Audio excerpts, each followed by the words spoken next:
Welcome into the Autzen Audibles podcast. I'm Matt Prehm, Erik Skopil on the show. As always, today we're bringing in Jarret Johnson of InsideTheReRaider from 24/7 Sports. We've had him on a couple years ago when Oregon went down to Lubbock. These two teams, Jarret, meeting again 2 years since, and pretty remarkable turnaround for both programs. Oregon lost a lot of people from last year's team, Big Ten champions, obviously, and have gotten back to the playoffs.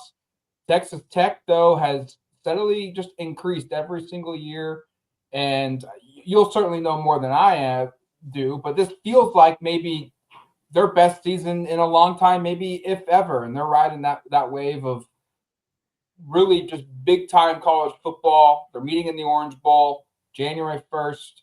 How has the culture of Joey McGuire's program kind of shown up this season and kind of developed into this juggernaut program that they are now?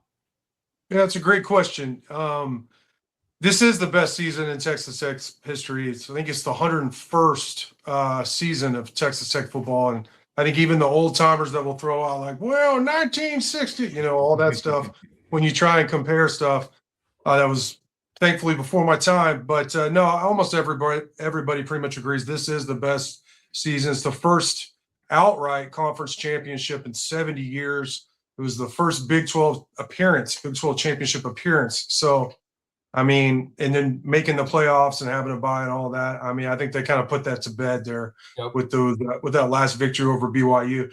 In terms of Joey McGuire's culture, look, just like with a lot of things, and I'm sure you could say the same for how Dan Lanning and his staff rebuilt Oregon just this last offseason, is there's a lot of things that go into it. Obviously, you have to have the financial backing, which has been well publicized. I mean, to ignore that as a factor would be insincere. It is a big factor. You have to have that. I don't care who you are, Ohio State, Texas Tech, whatever. You have to have that. But also the culture is important. We saw some other programs, some big-time programs that invested heavily via the portal just last offseason on the roster, and their head coaches didn't make it through the season. So culture is very important, and Joey McGuire is fantastic at that. He was fantastic as a high school coach, a Hall of Fame Texas high school football coach, and he's been the same, here at Texas Tech. The difference is they do have better talent. Now, getting all that talent from all over the country at different stages of their careers to mix and meld and come together with the returners and succeed, I mean, it's been a masterful job, to be honest. I wanted to go right there, Jarret, because I was, going into the season, obviously you're looking at some of the recruiting rankings. You look at the transfer portal. Texas Tech's right at the top there. And you're wondering, like, how is that going to translate for Tech, who won 8 games last year? But this is obviously I don't even know if you want to say a rebuild, but just a refocusing of the roster with the way everything's been distributed. When the portal class was put together and kind of finalized, I guess, last spring, was there a sense that this is where it was headed, or kind of what was your perception of what they were able to get done in the portal would mean for this year and kind of the expectations around it? Well, I knew immediately that the defensive front on paper was going to be vastly improved. Mm-hmm. It's one thing to see it on paper, though. The first day out there at spring, I was like, wow, this is different. I've been fortunate to cover football at every level. And it, like you could size up rosters. It doesn't always play out that way, but it's kind of the guys off the bus, but especially in warmups, you could look like, okay, that's a different type of athlete they have at left tackle, or look at all those, giant defensive linemen that look pretty mobile. And the first day of spring, I was like, look, I wrote a story saying, I know this is probably overused, but this is a different thing for Texas Tech. And then they got David Bailey later in spring. So at that point, they didn't even have David Bailey. And I was immediately told that, the plan was to have Romello Height and David Bailey come off opposite edges and get after the quarterback. And, obviously I knew that was going to look very different. Now, going back to the culture, though, how is it going to all come together? Were these guys really just going to be mercenaries? Right. Or were they going to play team ball? And I think that's been the key, is that these guys, and it was evident pretty early. And McGuire's very generous with media access. So we got to go out there to, several days throughout spring and then even some fall camp, be around the facility, be around the team some, and they seemed to genuinely care about one another.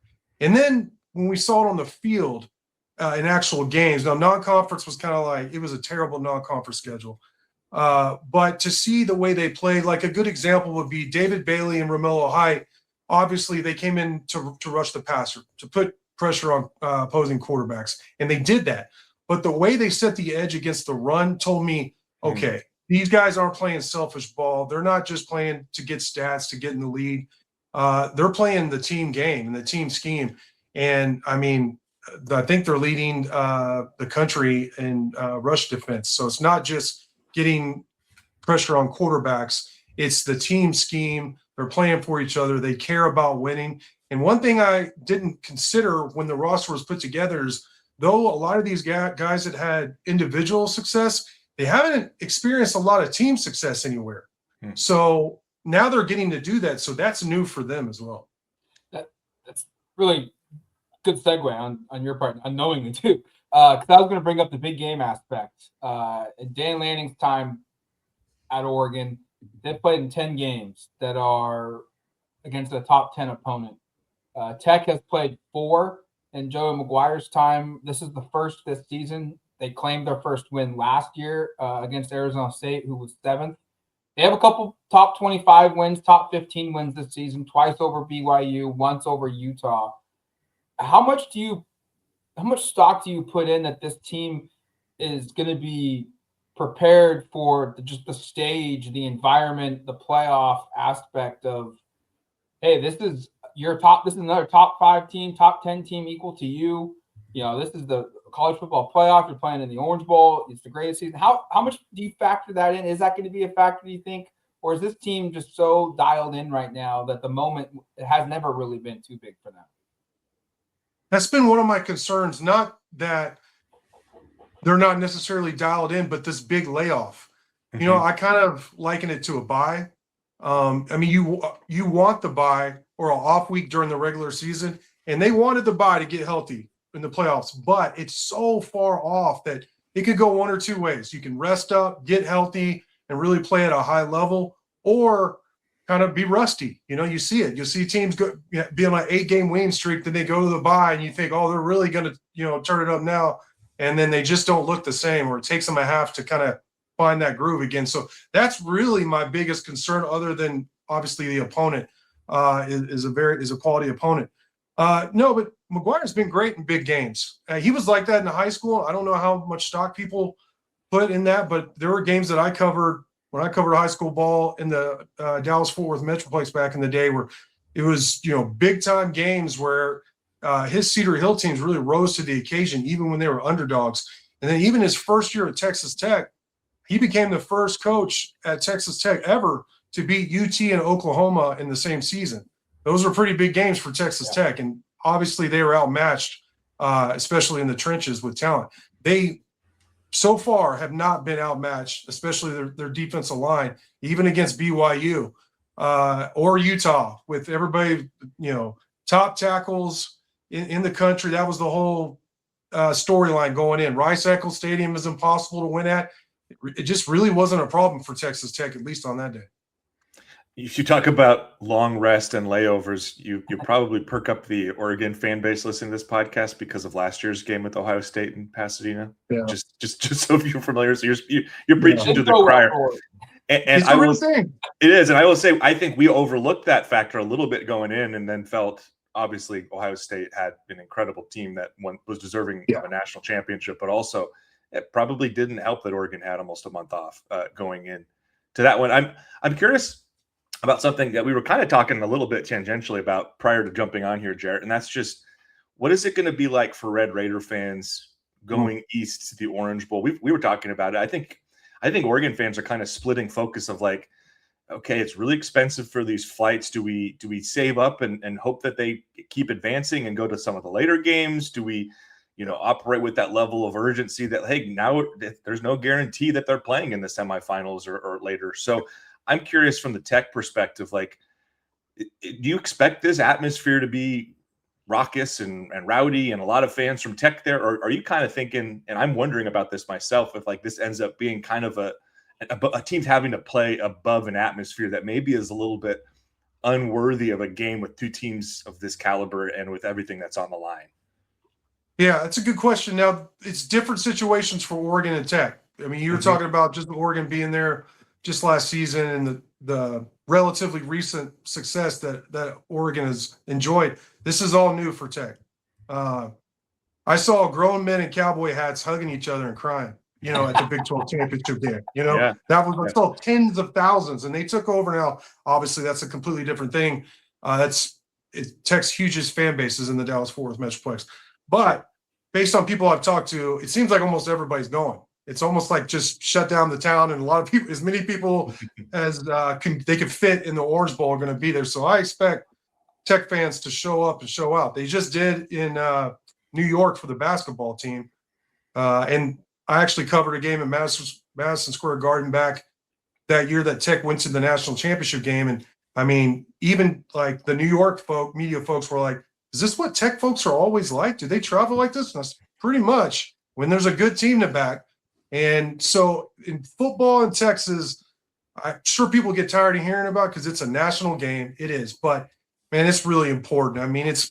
West Texas football has been mythologized going back to, Friday Night Lights and all that through books and TV and everything. It's just really special. And this is, so far, has been the most special season in Texas Tech's history. So I definitely expect there to be a lot of Red Raider fans on hand when they play. Jacob Rodriguez probably is the best player, should be considered the best player defensively in the country this season. Was also a quarterback. Like, I don't know how many people, unless you're a diehard football fan, I don't know how many people actually realize that. At the college level, he played on the offensive side of the ball, at least early on at UVA. How did this transformation happen at Texas Tech?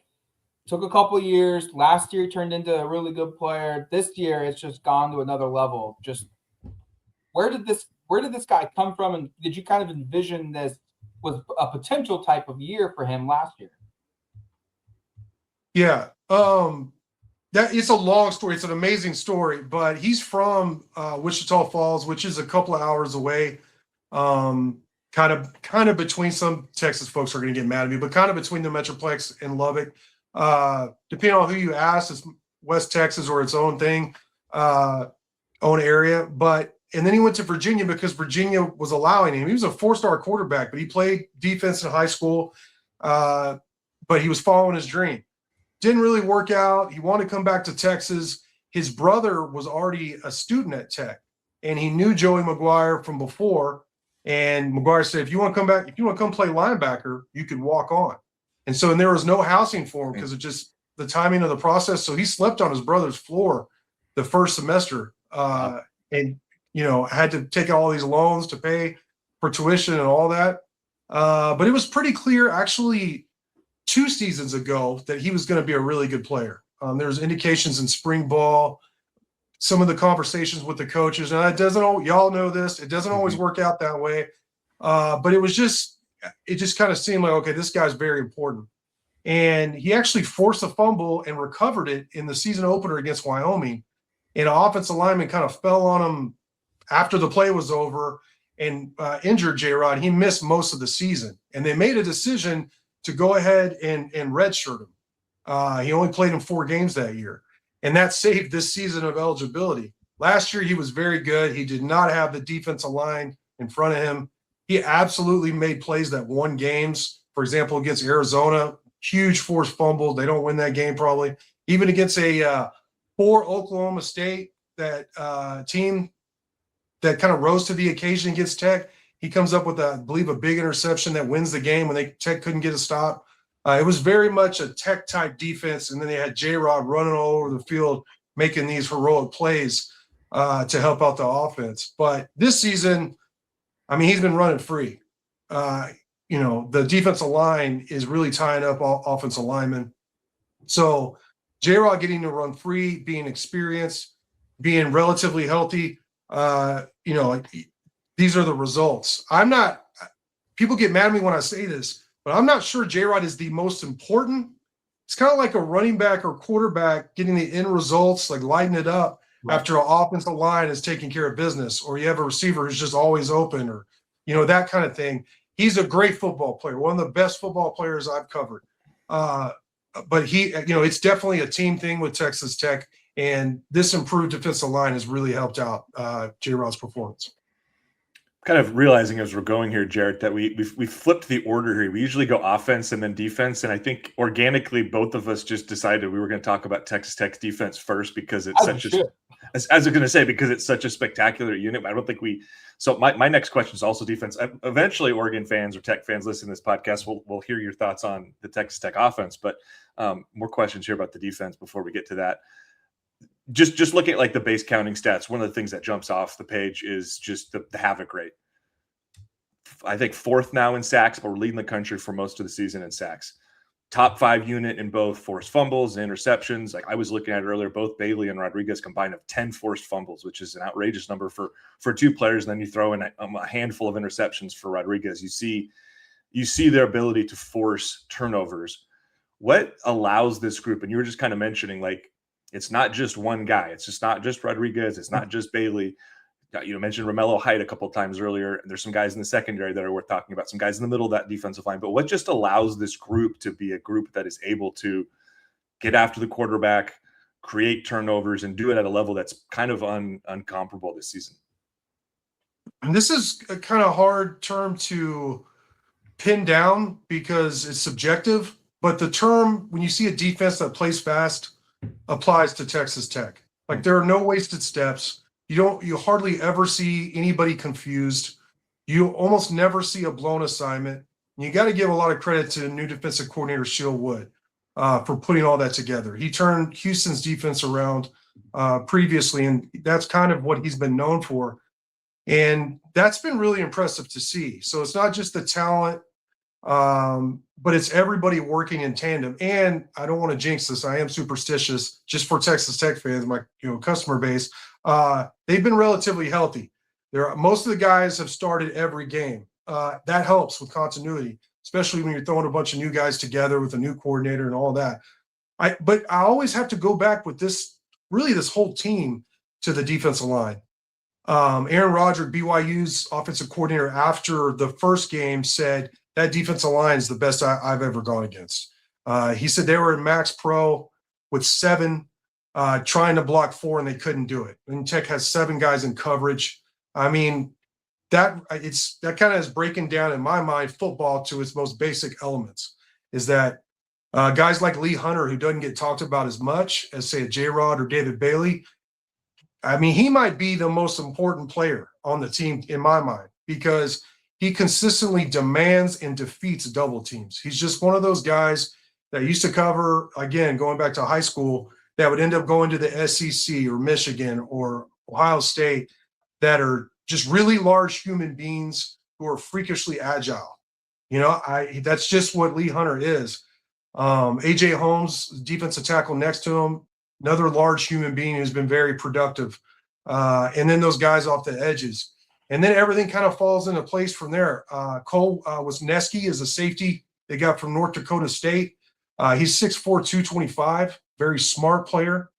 He's a very good tackler, and this has been a very good tackling team. Bryce Pollock has been a shutdown corner. That's what he was advertised as coming out of Mississippi State when they brought him in.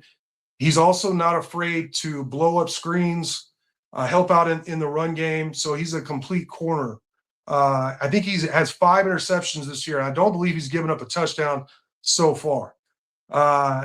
So there hasn't been really a weakness.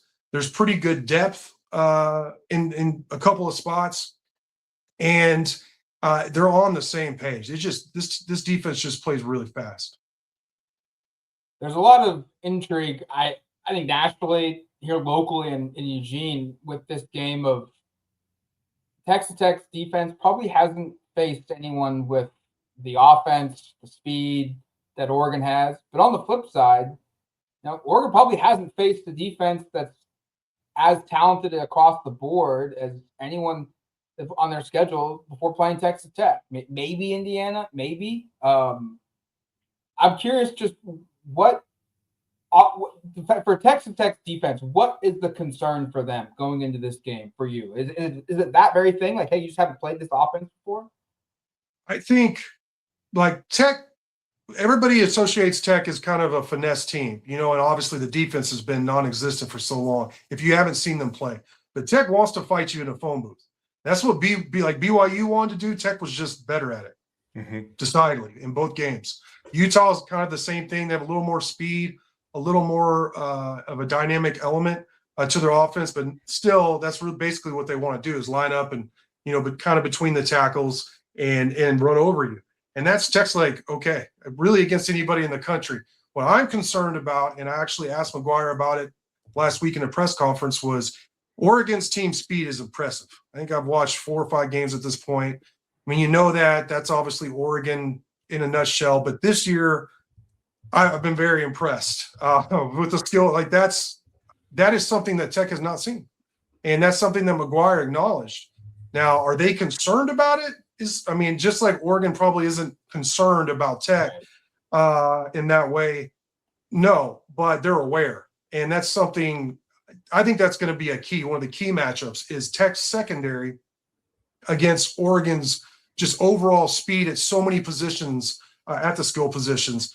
And then obviously Moore being a dual threat quarterback. Now, Tech's done pretty good against, all the teams, almost all the teams they face, including dual threat quarterbacks. But again, there's kind of like what you just said about Tech's defense. I don't see a lot of weaknesses with Oregon's offense. And the amazing rushing game versus Tech's amazing rush defense is, I can't wait. Just as a football fan, I can't wait to see how that shakes out. I think they're kind of going to get each other at times. I think it'll be one of those where maybe overall Tech does a good job, but does Oregon get those explosive plays? So I'm if you can't tell, I'm excited and concerned about several things, but with some confidence for Texas Tech as well. I think one for me, and then we'll jump to the offensive side. When we talked about it on our Monday podcast, this is the number one based on PFF pass rush defense in Tech versus the number one pass protection unit in Oregon's offensive line. How do those factors play out? And we've seen Tech all year not really have to blitz. You could probably tell me better than I, but just watching them, I think their blitz rate is really, really low because they're able to win, like you said earlier, with 3 or 4 guys. Is that something that continues to be the case, or is Tech forced to change up what they're doing in terms of defensive aggression? Is something that I'm personally a little curious about. And like you, Jarret, just fascinated by that side of the football, which is why we spent up until minute 23 on the podcast talking about it. Let's do a little bit of offense, and then we'll let you go here. I know it's the holidays, and I'm sure you've got more fun things to do than talking football with a couple of guys from Eugene. Hey, man, this is what I love to do. No, it's all good. Go ahead. I wanted to ask you to start.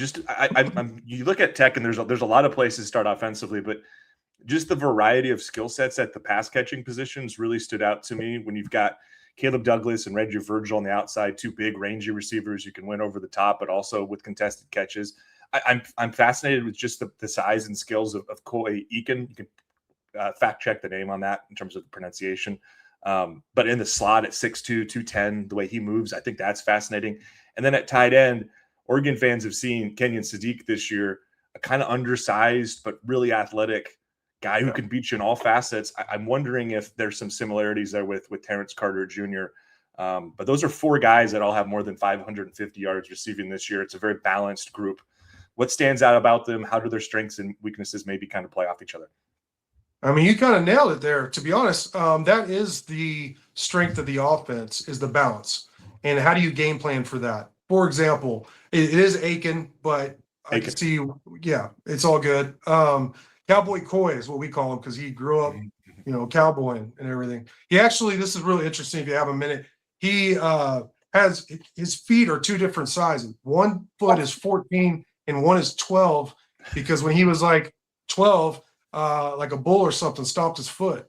So he's got to wear, I asked him, I said, well, do you buy 2 different pairs of shoes? And he said, no, that was awkward. I tried that. So he has to wear several layers of socks in that one shoe. Wow. That's with the foot that's smaller. Wow. But Cowboy Coy, he's cool. But a good example for that balance is that he actually did not have a lot of production in the 2 games leading up to the Big 12 championship. And you could tell kind of BYU was focusing on Terrence Carter, who is just a matchup nightmare, and the other guys, Caleb Douglas and Reggie Virgil. And he ended up being the offensive MVP with 2 touchdowns, with a couple of explosive plays. So that is the strength of the offense and the versatility as well. Cam Dickey, who's kind of more of the workhorse, and then Jacoby Williams is the other running back. It's kind of a classic Thunder and Lightning duo. Both those guys are excellent receivers, and not just out of the backfield, but when they line them up, when they go empty, they go 5 wide. Both those guys have been explosive. They've also converted, moved the chains in critical 3rd down situations. So there are a lot of weapons for Baron Morton to distribute the ball to it. Like you said, they're big targets on the outside. Reggie Virgil, 6'4", very good at contested catches. And Caleb Douglas, who before transferring to Tech started at Florida, and some injuries kind of derailed his last season at Florida. But he is a very talented outside receiver who would start on most teams around the country. Real quick, offensively, Morton got some starts as a freshman when Tyler Shuck, I think, got hurt, and then played well 2013 or 2023. I think he was the starter again, and has kind of gradually gotten better and better as a 4-year player now, senior. How much do they lean on him to, I hate the term quarterback manage, but at the same time, like, hey, we need you to make a play, improvise, roll out, whatever it is. How much do they let him, how much freedom does he have from the offense of changing play calls, or is he strictly stay in the system, and just kind of how has his play kind of operated this offense this season? He has total freedom. Mac Lepper's the offensive coordinator, told me that earlier in the season. And it's clear when you see him operate at the line of scrimmage. He is a veteran. What he brings is leadership. He's a guy who grew up in Lubbock. His dad was a high school coach in Lubbock, highly respected coach. He played for his dad in Eastland, which is a small community out here in Texas.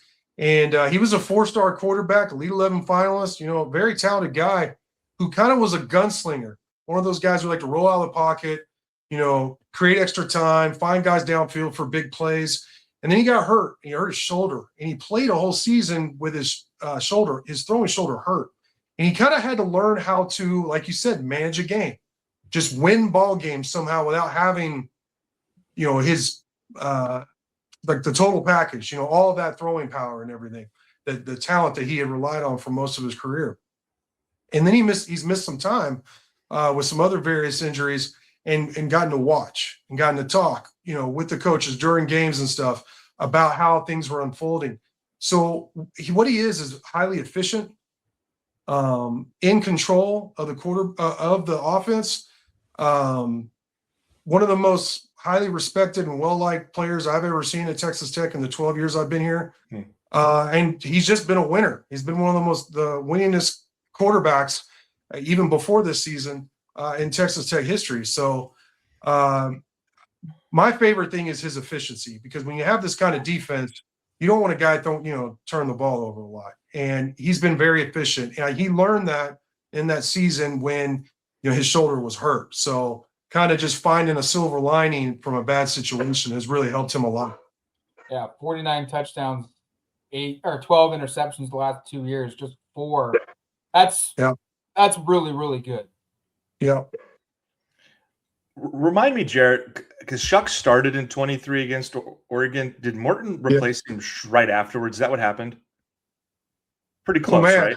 Yeah, you're kind of revealing how bad my memory is. Mine's not much better because I'm having to ask you questions.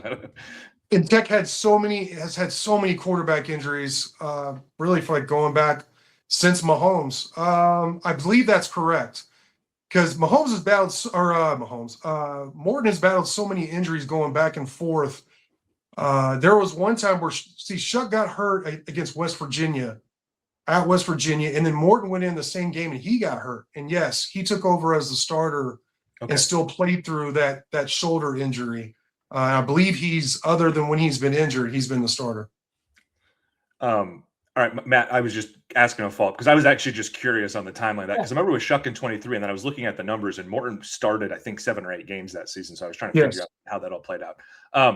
Key matchups for you in this game. I know we've addressed probably more than we need to when Tech's on defense, but how about the other side? What are some of the key matchups when Tech has the ball? What do they need to do to kind of keep things rolling? And then just the final part is, I don't know if you've gotten to the part of your process where you're making predictions or looking big picture, but if you've gotten there, what are some kind of early thoughts that you have about this game? Sure. I think Tech's offensive tackles against some of the edge rushers, and really Tech's just offensive line. It's one of the least talked about storylines, but I think that could actually decide who ends up winning the game. Is if Tech's, because I think that's one of the questions is Tech's offensive line has improved. There's no doubt in my mind in what we've seen in several seasons. And again, knock on wood, they've benefited from being relatively healthy. I believe all 5 starters have started every game so far. I think that I really do believe that could determine the game. But we already mentioned some of the receivers against some of Oregon's defensive backs. If Tech wants to win, they're gonna have to win some one-on-one matchups. Some of those 50-50, some of those back shoulder fades. They're gonna have to, win that battle, that whoever blocks the other one out, and that kind of deal. I really think that will decide those 2 matchups, and at least on that side of the ball. And then Morton has to keep his head.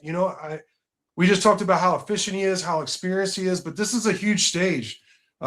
So he needs to continue to be that efficient quarterback that he's been. And then in terms of how I see the game playing out, I'm not just trying to be nice. I really try and call it like I see it. I think it's a coin toss game. Vegas thinks basically it's a coin toss game. I think it's going to come down to a couple of plays. Couple of the matchups we talked about, we'll probably end up picking Tech, but I have no idea. And that's one of the reasons I'm so fascinated about this game. And I can't wait to go out there. And I just feel honored, and I feel like it's a privilege to get to cover this game, to be honest. Yeah, I think it's going to be maybe the best game of the entire playoffs outside of maybe the national championship. Wow. Two teams evenly matched, and it's kind of strength on strength all the way across the board. That's going to be fun to watch. And you're right. It's going to be cool to be there and see it in person. Excited to meet you guys over there at the Orange Bowl, Hard Rock Stadium, 9 a.m. Pacific, 11 a.m. Central, noon Eastern. That's going to be weird for Erik and I. That's going to be weird for New Year's Day, noon game. But nonetheless, excited for it. Jarret, thanks a lot for coming on the show, man. Really appreciate it. We'll meet up with you down there in Miami. Yeah, anytime. I really enjoyed it, and thanks for having me on. Thanks, Jarret.